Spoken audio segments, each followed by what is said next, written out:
Chair thanks the gentleman. Gentleman yields back. Chair now recognize the gentlelady from Minnesota.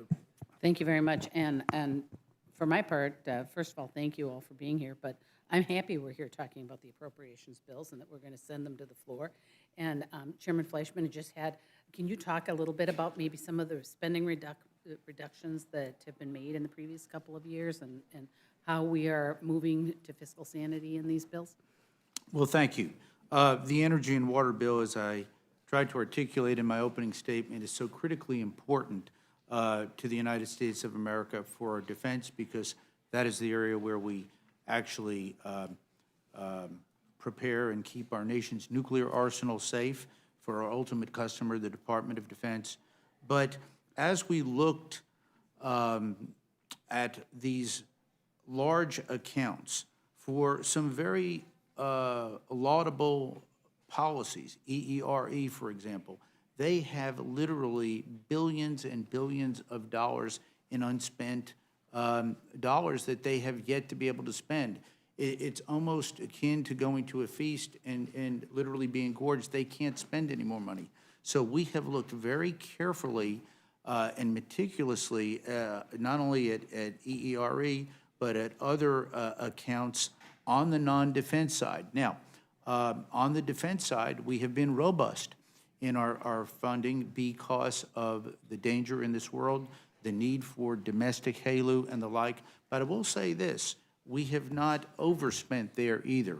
We get an allocation to 302B, as do the other subcommittees, but by and large, we have been in the past very, very careful, and we will continue to be very careful as we move forward and make the tough decisions in a very fiscally challenging environment. And so, Chairman, you moved some, you rescinded some funds, and you moved those into those important areas that you're talking about. That is correct. Okay, and I just want to say I appreciate that you did the work and you looked at these, you looked at the programs, looked at where we could cut, and didn't just do it across the board. You really are sincere about finding out where we can save money and return to fiscal sanity. So I appreciate that. Chairman Amadei,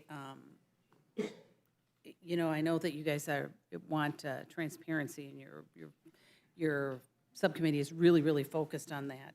But so I just want to give you the opportunity to talk a little bit about the bill and how in the bill you've boosted the transparency.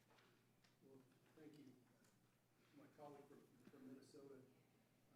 First of all, it was absolutely by the T as a transparency book in terms of we did all the hearings that we were supposed to. We interviewed even down to the $200,000 and $400,000 line item account level things. So we knew even if it was something where you're like, well, it's 200,000, we don't, it's like we had everybody come in and go, what are you doing, blah, blah, blah. Put all that on the record in those hearings. Then the markup, once again, if you wanted, if you knew how to stream and do all that other sort of stuff, then you were there, you were watching that process go forward. And then once again, in the full committee, fully streamed on whatever span it is, 3, 4, 5, C-SPAN, something. To where if you were following what your alleged branch folks were doing in the 118th Congress, you could watch it without having to try to figure out how to get to D.C., take somebody's word, that sort of thing. So there are no mysteries there. And to be honest with you, the discussion was healthy, even though it wasn't always agreed upon with my colleague, Mr. Espaillat.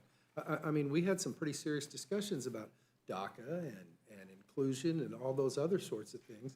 And then, further than that, reached out when there was a question if we needed to get somebody to, we had the Congressional Research Service, we had CAO's lawyers going, hey, what about this question? We want a memo from you so that we can try to see where the committee's jurisdiction begins, ends, blah, blah, blah. But all of that was, none of it was behind closed doors. And frankly, I'm proud of my colleagues on both sides of the fence, both in the subcommittee and in the full committee, to where I would dare say there was a full opportunity for people to say, I like this, I don't like this, or here's why I support it, which I think is what the process should be, back to transparency. Well, and I appreciate that you like Chairman Fleischmann, did the hard work, and you looked at everything. And so I appreciate that these bills are now coming to the floor, because I have confidence that you put together a bill that, not only cuts, but looks at what we need to be doing. And I know that there's some IRA provisions in Chairman Fleischmann's bill that are redirected. And so I appreciate that, like I said, that you did the hard work, because that's what we need to do. We need to do that and look at everything. Well, and if I may, the process isn't over. Yep. It's like, okay, so it goes to the floor, we'll see what happens at the floor, and then, obviously, it won't be news to anybody in this room that maybe the Senate will have a little different idea than what we had over here, and so that process will continue. So, in context, let me just put it to you this way, I don't have any wish I'd do-overs on anything that we hit. Wonderful, and thank you very much, and thank you all for being here, and I yield back, Mr. Chair. Gentlemen.